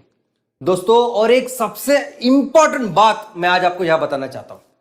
दोस्तों पूरी दुनिया में भारत का ये जो समुद्र है, पूरी दुनिया में ये जो भारत का ये समुद्र का इलाका है जहां हम लोग खेती कर सकते हैं, ये पूरी दुनिया में सर्वश्रेष्ठ है। इस पानी में जो मछलियां होती है, इस पानी में जो क्लाइमेटिक कंडीशन कुदरत ने दी है, कुदरत ने हमारे ऊपर, जमीन के ऊपर कितनी मेहरबानी की है हम सभी लोग जानते हैं। किस तरह से हिमालय है, किस तरह से पश्चिम पूर्व घाट है, ये सब हम जानते हैं। दोस्तों क्या आपको पता है कि इतनी ही मेहरबानी ये इस कुदरत ने, इस धरती मां ने समुद्र के बारे में भी की है। पूरे दुनिया में कहीं नहीं होता इतना ज्यादा प्लैंकटन, ये ऐसी चीज जिसके ऊपर ये सभी जो मछली है वो जिंदा रहते हैं, वो सबसे अच्छी तैयार होती है यहां। इसलिए दुनिया की सबसे अच्छी मछली तैयार होती है हमारे भारत में, और ये कहीं नहीं है। दोस्तों एक समय ऐसे था कि हम लोग जो जितनी भी मछली तैयार करते थे यहां भारत में, वो पूरी भारत के समुद्र में, वो भारत के समुद्र की सभी मछली 100% वैसे ही जापान लेता था। 100% हम लोग एक्सपोर्ट 100% सिर्फ जापान को करते थे। अभी जापान को क्या जरूरत है हमसे मछली लेने की? जापान जिसके पास हमसे मुकाबले 3 गुना समुद्र है। अगर हमारे पास 8,000 कुछ किलोमीटर का कोस्टलाइन है, जापान के पास 29,000 किलोमीटर का कोस्टलाइन है। और आज की तारीख में भी हमारे सबसे ज्यादा जो ग्राहक वो कौन है? तो नंबर 1 पे है अमेरिका, नंबर 2 पे चाइना, नंबर 3 पे यूरोपियन। ये सभी लोगों के पास खुद का समुद्र है, तो क्यों वो हमारे इस चीज के लिए इतने ज्यादा वो रेडी होते हैं, लेते हैं? इसका कारण है कि जिस तरह की खेती हम लोग यहां कर सकते हैं, जिस तरह की मछली हम लोग यहां कर सकते हैं, पूरी दुनिया में ये कहीं नहीं हो सकती। भारत आज की तारीख में दुनिया में सबसे ज्यादा मछली उत्पादन वाले करने में दूसरे स्थान पे है, चाइना के बाद। लेकिन अफसोस की बात यह है कि इसमें से 2/3 यानी 2/3 जो उत्पादन करते हैं हम लोग, वो फ्रेश वाटर यानी जो इनलैंड फिशरीज है उससे करते हैं, और सिर्फ 1/3 वो उत्पादन है जो हम इस समुद्र से करते हैं, जो समुद्र सबसे इंपॉर्टेंट हमारे लिए है। लेकिन इन सब में जो समुद्र से मछली का उत्पादन होता है, उसमें सबसे नंबर 1 पे जो स्टेट सबसे अच्छा काम करता है वो है आंध्र प्रदेश। आंध्र प्रदेश ज्यादा से ज्यादा इस मछली का तैयार करता है। उसके बाद है वेस्ट बंगाल, और बाकी के राज्यों में जैसे महाराष्ट्र, गुजरात, इसमें उतना उत्पादन नहीं होता जितना होना चाहिए। और यही कारण है कि हमने 85-90 से हमने वो ब्लू रेवोल्यूशन की भी शुरुआत की है। दोस्तों, पिछले साल हमने इस समुद्र की मछली बेच के, निर्यात करके ऑलमोस्ट $8 बिलियन, ऑलमोस्ट 45,000 करोड़ इतना मुनाफा किया। और ये बहुत कम है, जितना हमारा पोटेंशियल है उससे बहुत कम है। भारत सबसे ज्यादा मछली देता है अमेरिका का, number 1 is America, China, Europe और बाद में जापान। अभी एक तो ऐसा हुआ कि हमने सभी ने अभी जो काम कर रहे हैं हम लोग कुछ सालों से, इस तरह से हम इस समुद्र को गंदा करते आ रहे हैं कि इसका उत्पादन जो है, एक तो उत्पादन वैसे रहा नहीं जैसा होना चाहिए, दूसरा इसमें इतने सारे केमिकल्स, इतने सारे अनवांटेड चीजें आती है कि जापान ने उसका जो निर्यात है वो एकदम कम कर दिया। लेकिन इसका बहुत ज्यादा पोटेंशियल है, और यही जरूरत है ब्लू रेवोल्यूशन की। हमने देखा कि ग्रीन रेवोल्यूशन हुआ, व्हाइट रेवोल्यूशन हुआ, वैसे 85-90 इस पंचवार्षिक योजना में भारत ने ब्लू रेवोल्यूशन की भी शुरुआत की, और जिसका मकसद यही था कि इस समुद्र की जो मछली का उत्पादन है उससे जितना पोटेंशियल है उसको करें, क्योंकि किसी के पास इतना ऐसा पोटेंशियल है जो भारत के पास है। तीसरा है पोर्ट्स। दोस्तों, पूरी दुनिया में जो ट्रांसपोर्टेशन होता है मालों का, 90% जो माल का ट्रांसपोर्टेशन होता है वो समुद्र से, जहाज से होता है। तो इसलिए ये पोर्ट्स इंपॉर्टेंट है। हमने देखा कि कैसे भारत पूरी दुनिया में बहुत इंपॉर्टेंट ऐसे व्यापार के केंद्र थे। आज भी वो सभी जो पोर्ट्स उन दिनों थे, आज कुछ पोर्ट है, लेकिन आज की तारीख में भी हम लोग जो बिजनेस करते हैं, ऐसे 13 मेजर पोर्ट्स ये इन पूर्व और पश्चिम तटियों में है, और लगभग 200 से ज्यादा माइनर पोर्ट्स यहां है। इसके अलावा इन पोर्ट्स की वजह से काफी सारी शहरों का भी निर्माण हुआ है, एम्प्लॉयमेंट जनरेशन हुई है, रीजनल डेवलपमेंट हुआ है। टूरिज्म, पूरी दुनिया में जो टूरिज्म होता है तो 50% लोग बीच के ऊपर जाते हैं। बीच ये इंपॉर्टेंट टूरिज्म प्लेस है for 50% of the people. Okay, तो मैक्सिमम लोग जो घूमते हैं वो बीच, इस समुद्र के तट के ऊपर जाते हैं। तो हमारे यहां भी जो टूरिज्म की अगर हम लोग बात करें तो टूरिज्म के लिए भी ये क्षेत्र बहुत फेमस है, गोवा से लेके कन्याकुमारी से लेके कटक और भुवनेश्वर तक। दोस्तों, ये जो क्षेत्र, ये वो क्षेत्र है कि जहां बहुत बड़े बड़े इंडस्ट्रियल सेंटर्स है। इसमें महत्वपूर्ण है शिप बिल्डिंग। दोस्तों, भारत का नाम पूरी दुनिया में शिप बिल्डिंग में था। प्राचीन भारत से लेके हम शिप बिल्डिंग में नंबर 1 पे थे। हमारे व्यापारी, हमारे लोग यहाँ जो बड़ी बड़ी जहाज बनाते थे, वही जहाज इजिप्ट से लेके, यूरोप से लेके चाइना तक लोग इस्तेमाल करते थे। तो आज भी हमारे यहाँ जो इंडस्ट्रियल सेंटर्स है, जो शिप बिल्डिंग जो सेंटर्स है, वो इन तटीय मैदानों के ऊपर है। इसके अलावा कई सारे chemical industries, fertilizer industries, pharma industries, mineral industries, ये सभी इंडस्ट्रीज इस तटीय मैदानों पे है। मैक्सिमम करके ये वेस्ट साइड पे है, गुजरात, महाराष्ट्र और नीचे। ऐसी फैक्ट्रियां जिनको पानी लगता है, जैसे औष्णिक ऊर्जा केंद्र है, जैसे न्यूक्लियर रिएक्टर्स है। इन दोनों में केस में जब रिएक्टर्स को ठंडा करना होता है तो पानी बहुत सारा लगता है, और ये इसलिए ये जो ऊर्जा केंद्र है ये भी इस तट पर पाए जाते हैं। इसके अलावा ऐसी फैक्ट्रियां जिनको पोर्ट लगता है, जिनको बंदर की जरूरत होती है। अभी कुछ ऐसे उद्योग है जो 100% जो इंपोर्टेड चीजें इसके ऊपर आधारित है, जैसे हमारे पेट्रोकेमिकल के उद्योग या केंद्र, जैसे हमारी रिफाइनरीज, अभी रिफाइनरीज में हमने देखा कि 80% से ज्यादा जो क्रूड ऑयल है वो हम लोग बाहर से मंगाते हैं, तो उसकी जो रिफाइनरीज अगर आप देखोगे तो वो रिफाइनरीज इसी पोर्ट के इर्द गिर्द रहती है। मैक्सिमम पेट्रोकेमिकल की जो फैक्ट्री है वो भी जो बड़े बड़े जो बंदर हैं जहां ये क्रूड ऑयल आता है उसी के आसपास रहती है, और उसी का ही रिजल्ट ये है कि हमारे इस तटीय क्षेत्र में ये सभी इंडस्ट्रीज है। और कुछ ऐसे यूनिट्स, ऐसे कोई प्रक्रिया केंद्र, ऐसे कोई फैक्ट्रीज कि जिसमें वो उत्पादन बनता है जो उत्पादन 100% हम लोग एक्सपोर्ट के लिए देते हैं, वो सभी ऐसे मैक्सिमम जो फैक्ट्रीज है वो पोर्ट के पास रहती है। दोस्तों वैसे देखा जाए तो बॉम्बे भी वैसे ही बना है ना। बॉम्बे का कहा कुछ ऐसा इतिहास था। बॉम्बे मुंबई का अगर आप इतिहास देखोगे तो ऐसा कुछ नहीं था। अंग्रेजों ने उनको बनाया। अंग्रेजों ने इस बॉम्बे को इसलिए तैयार किया कि एक अच्छा बंदर बने, उसका एक अच्छा पोर्ट तैयार हो, बंदर बने, और उससे वो ज्यादा पूरा हमारा सब कुछ लूट के वो वहां लेके जाए। एक वो कारण।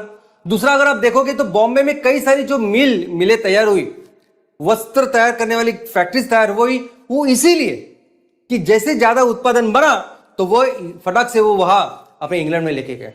तो वो तो वहां की बात थी, लेकिन आज भी कई सारे ऐसे यूनिट्स है जो 100% एक्सपोर्ट में है, और वो मैक्सिमम ऐसे इस तटीय मैदानों में इस पोर्ट के पास है। चैलेंजेस दोस्तों, ये सभी जो तटीय मैदान है इनके सामने आज कुछ समस्याएं भी है। सबसे पहले तो मेरी नजर से जो सबसे इंपॉर्टेंट समस्या, सबसे इंपॉर्टेंट चैलेंज अगर आज हमारे सामने है तो वो है एग्रीकल्चर। दोस्तों सभी हम लोग कहते हैं ना कि इतिहास में 90% ऑफ द टाइम भारत दुनिया का सबसे शक्तिशाली, दुनिया का सबसे बड़ी इकोनॉमी था। हम दुनिया के लिए 30% से ज्यादा जीडीपी का निर्माण करते थे। किसके भरोसे पे? इस सभी करने के लिए, ये सभी गौरवशाली, ये सभी सुजलाम सुफलाम भारत जिसके बेस के ऊपर था, जिसके वजह से था, वो था एग्रीकल्चर।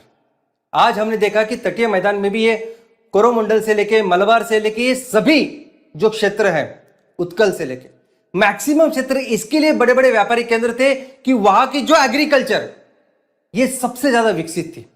लेकिन आज अगर आप यही चीज अगर आप कंपैरिजन करोगे, क्योंकि वही रिसोर्सेज आज भी है, लेकिन आज हमारी अर्थव्यवस्था में इस खेती का यह हाल है, इस एग्रीकल्चर का यह हाल है कि जो पूरी दुनिया का सरासरी उत्पादन है ना, एवरेज उत्पादन, उतना उत्पादन भी नहीं लेते हम। अब इस तटीय मैदान में सबसे ज्यादा जो फसल लेते हैं वो है राइस। अब इस चावल के उत्पादन के लिए सबसे ज्यादा क्षेत्र भारत के पास है, लेकिन उसकी उत्पादकता अगर आप देखोगे, प्रति हेक्टेरी, प्रति एकरी उत्पादकता में हमारा नंबर 55th है। हमारे आजू बाजू के छोटे छोटे देश भी हमसे ज्यादा उत्पादन करते हैं, हम नहीं करते। हमारा कारण यह है कि पिताजी होते हैं, उनकी जमीन होती है, बच्चे होते हैं 3, अपने अपनी जमीन लेते हैं, अलग अलग करते हैं। अभी छोटे छोटे टुकड़ों में ये खेती विभाजित हो गई है। हमारी जो होल्डिंग कैपेसिटी इतनी कम है कि कोई अच्छी तरह से ट्रैक्टर भी हमारे खेतों में नहीं कर सकता। इसके अलावा जो 100% खेती करते हैं, उनके इनपुट का क्या हाल है, वो मार्केट का क्या है, ये मुझे लगता है कि हमने कई बार डिस्कस किया है सब कुछ। और यही परिस्थिति आज हमारे इस तटीय क्षेत्रों में भी है। उसके अलावा ये दूसरा क्षेत्र मरीन, ये समुद्र की खेती। अभी मैंने बताया कि पूरी दुनिया में ऐसी परिस्थिति नहीं है जो भारत में है, और कितना पोटेंशियल है। लेकिन दुख की बात यह है कि ये जो पूरा सेक्टर है भारत में, ये फिश फार्मिंग का, ये अनऑर्गेनाइज्ड है। स्पेशली कौन सा? स्पेशली समुद्र का। इनलैंड भी हमने देखा कि 2/3, 2/3 जो माल है वो अभी इनलैंड से, फ्रेश वाटर से बनता है। लेकिन जिसका सबसे ज्यादा पोटेंशियल है, जिसका हम लोग सबसे ज्यादा उत्पादन करके आज की तारीख में जो हमारी स्ट्रेंथ है, वो सबसे ज्यादा अनऑर्गेनाइज है। मैंने आपको कहा था कि पूरी दुनिया में 6 करोड़ ऐसे लोग हैं, 6 करोड़ जो अपने लेवल पे, वैयक्तिक स्तर पे ये खेती करते हैं, ये फिश फार्मिंग या मच्छीमारी करते हैं। ये 6 करोड़ में से 4 करोड़ लोग भारत में रहते हैं, और इस 4 करोड़ में से 61% जो लोग आज की तारीख में जो मछुआरी करते हैं, आज की तारीख में जो इस प्रदेश में रहते हैं, जो हमारे तटीय मैदान में रहते हैं, वो 61% लोग बिलो पॉवर्टी लाइन है। यानी जो परिस्थिति आज हमने किसानों की देखी, उससे हो सकता है कि खराब परिस्थिति हमारे इस मछुआरों की आज है। ना कुछ इनपुट्स है, ना कोई आगे पीछे कोई सहारा है, अपने यहां से खेती करते हैं और वो करने के बाद जो भी फसल, जो भी मछलियों लेते हैं, उस मछली को फिर कैसे वही खुद जाके बेचते हैं। वो इतना अनऑर्गेनाइज सेक्टर ये मरीन का पूरी दुनिया में कहीं नहीं है। इसलिए 6 करोड़ में से 4 करोड़ लोग हमारे देश में दोस्तों। और ये जो समुद्र जो इतना अच्छा साबित हो सकता है पोटेंशियल, आज उस समुद्र को कचरे का डब्बा बना के रखा है हमने। इस समुद्र को लोग के इस तटीय क्षेत्र में जितने भी शहर, जितने भी नगर, जितने भी गांव है, वो सभी अपना सीवेज, टॉयलेट का वेस्ट विदाउट ट्रीटमेंट ऐसे ही समुद्र में फेंक देते हैं। एक तो हमने देखा कि हमारी जितना पॉपुलेशन है, जितना सीवेज का वेस्ट तैयार होता है, जितने प्रक्रिया केंद्र होने चाहिए इस सीवेज के ऊपर काम करने वाले, जिन्हें हम सीवेज ट्रीटमेंट प्लांट कहते हैं, ऐसी जो हमारी कैपेसिटी वो सिर्फ 30% है, 30% है। 30% सिर्फ है हमारे पास, 70% तो है ही नहीं, किसी पास वो प्रक्रिया केंद्र ही नहीं है। लेकिन जो भी है वो भी किस तरीके से कर रहे हैं, आउटडेटेड है मैक्सिमम, जो कुछ नहीं फायदा उसका। और इस तरीके से आज पूरा ये जो कचरा है, पूरा ये जो सीवेज वेस्ट है, आज ऐसे ही विदाउट ट्रीटमेंट आज समुद्र में हम लोग डाल रहे हैं। उसके अलावा ये जो खेती, जैसा हमने देखा कि पूर्व तट पे बहुत अच्छी खेती होती है, पश्चिम तट पे भी होती है, इस सभी खेती में हम लोग इस्तेमाल कर रहे हैं केमिकल्स। केमिकल फर्टिलाइजर है, केमिकल इंसेक्टिसाइड है, हर जगह केमिकल्स है। और इन तटीय प्रदेशों में बहुत ज्यादा बारिश होती है। हमने देखा कि भारत में मैक्सिमम बारिश यहाँ होती है, सिर्फ वो काठियावाड़ छोड़ा तो हर जगह में अच्छी बारिश होती है मानसून की। और जब जब ये बारिश होती है, तब ये बारिश का पानी अपने साथ पूरे ये केमिकल्स लेके समुद्र में चला जाता है। यही कारण है, यही केमिकल्स का कारण है कि जिसके वजह से जापान ने हमारे से ये मछली लेना बंद किया। इतने इंसेक्टिसाइड्स, इतने कैंसर तैयार करने वाले घटक आज की तारीख में ये सब मछली में और हमारे फूड में पाए जा रहे हैं दोस्तों। और इंडस्ट्रीज, आपको क्या लगता है सभी इंडस्ट्रीज जो तटीय लेवल पे बैठी है वो सिर्फ इसीलिए कि वो पोर्ट के नजदीक है? बिल्कुल नहीं। ये सभी इंडस्ट्रीज जो हमें बड़ी बड़ी इंडस्ट्रीज दिखाई देती है ना, इनको ये समुद्र यानी बहुत बड़ी कचरे की पेटी है, जहां वो अपना लिक्विड वेस्ट ही नहीं, सॉलिड वेस्ट जो चाहिए, जो मन मानी वो उसमें डाल सकते हैं। इसलिए आप देखोगे गुजरात के वो सूरत वापी से लेके ये महाराष्ट्र का जो कोकण का रीजन है, जितने भी केमिकल प्लांट्स है, उसके क्या होता है उसका डिस्चार्ज जरा आप देखें तो आपको पता चलेगा। उनके लिए समुद्र यानी गार्बेज की पेटी है। और हमने इस तरह से इस पूरे समुद्र को खराब करके रखा है। ये केमिकल नाइट्रेट जो है ये डायरेक्ट कार्सिनोजेंस है। कई सारी जगह पे जहां अच्छे मछली तैयार होनी चाहिए, वहां ये अलगे और ऐसे न चाहे ऐसी वनस्पति तैयार होती है जिसे कहते हैं नाइट्रोजन ब्लूम, अलगे ब्लूम, और पूरी जो इकोसिस्टम है वो खराब करती है दोस्तों। पोल्यूशन जितने भी, जैसे मैंने कहा कि 50% टूरिस्ट जो लोग हैं वो समुद्र पे जाते हैं, बीच के ऊपर जाते हैं। हमारे यहां जितना समुद्र, जितनी विविधता है, जितनी सुंदरता भारत में है वो दुनिया में कहीं नहीं है। मैं बीच के बारे में भी बोलता हूं आपको, ये सबमर्ज और ये जो आगे जो खड़े हुए ऐसे बीच है कहीं नहीं है। लेकिन हमारे कंपैरिजन में बाजू वाले जो छोटे छोटे देश है ना, इंडोनेशिया और थाईलैंड वगैरह, वहां से ज्यादा लोग जाते हैं बीच के, सब यहां नहीं, हमारे भारत में नहीं। और उसका कारण क्या है? सबसे बड़ा कारण है कचरा। कितना कचरा, कोई सी भी जगह पे आप जाओ, आप गोवा में जाइए, कन्याकुमारी में जाइए, कटक में, कहीं भी जाइए आपको इतना सारा कचरा मिलता है। और कचरा नंबर 1 मोस्ट इंपॉर्टेंट रीजन है कि टूरिस्ट लोग यहां नहीं आते। और बायोडायवर्सिटी दोस्तों, एक बहुत अभिमान की बात यह है कि पूरी दुनिया की समुद्र की जितनी जैव विविधता है, 10% से ज्यादा जैव विविधता भारत में है, 10% से ज्यादा। और इस सभी जैव विविधता को हमने अभी बहुत खराब हम लोग कर रहे हैं।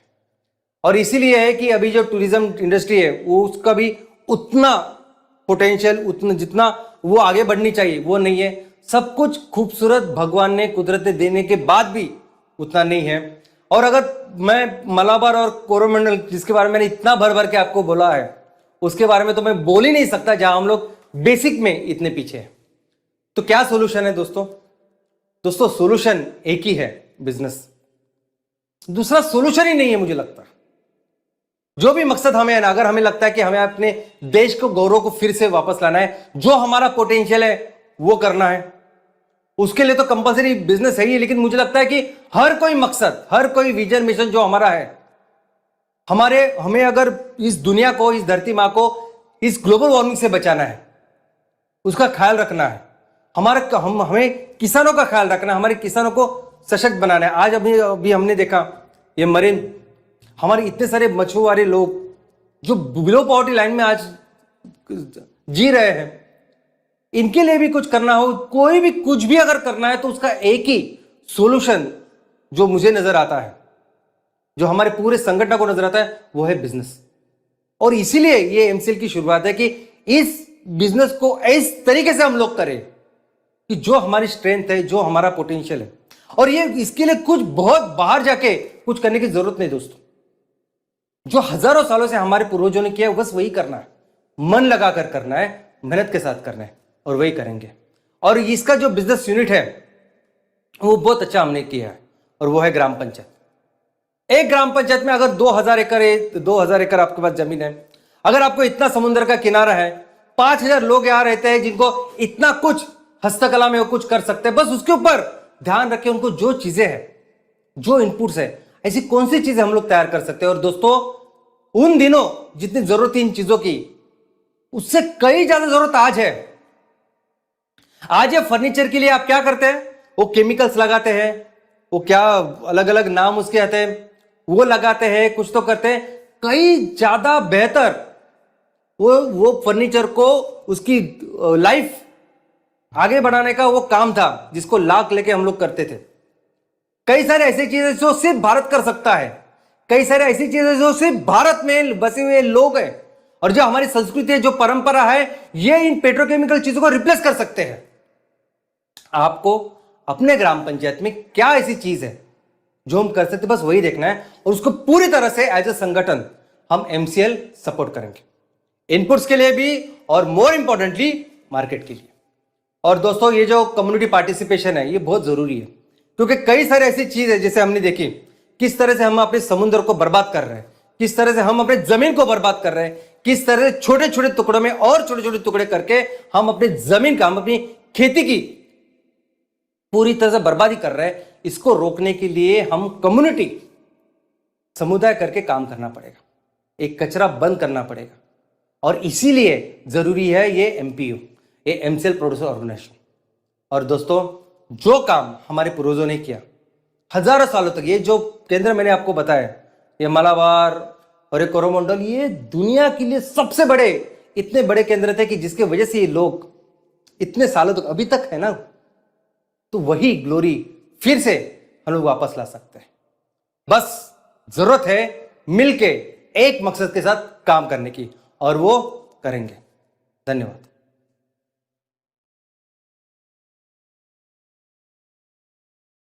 गुड मॉर्निंग एमसीएल इंडिया परिवार। और एक शुक्रवार शाम सर का ट्रेनिंग वेबिनार, हमारी सोच पर एक जोरदार प्रहार। भारत की 70% आबादी जमीन जंगल पर निर्भर है, उसमें से 5% लोगों के पास 60% जमीन और 55% लोगों के पास केवल 10% जमीन। जमीन की इस विषमता को बदलने का रास्ता डॉक्टर श्याम सर हमें समझा रहे हैं। आने वाले समय में गरीब मजदूर किसानों के लिए जमीनी बैंक बीमा की आवश्यकता है। 2 वक्त की रोजी रोटी की जद्दोजहद से निकल के हमें जंगल जमीन की बात करनी होगी। सरकारी योजनाओं पर निर्भर रहते हुए एमसीएल के माध्यम से आर्थिक प्रगति की पहचान बनने वाला समाज हमें बनाना है, और एमसीएल में हम बना के रहेंगे। ऐसे देशभक्ति वाले विचार प्राची मैडम ने हमें इजराइल देश की यशोदा सुनाया। Thank you Prachi madam, thank you very much Shyam sir, thank you very much MCL channel partners, MPP, MPO, MBS, BDS, senior BDS, prime BDS and entire धरती पुत्रास ऑफ एमसीएल। अंत में मैं कहना चाहूंगा, भारतीय आर्थिक आजादी का हर सपना साकार हो, भारतीय आर्थिक आजादी का हर सपना साकार हो, बस जल जमीन जंगल ही विकास का आधार हो। जय हिंद, जय एमसीएल।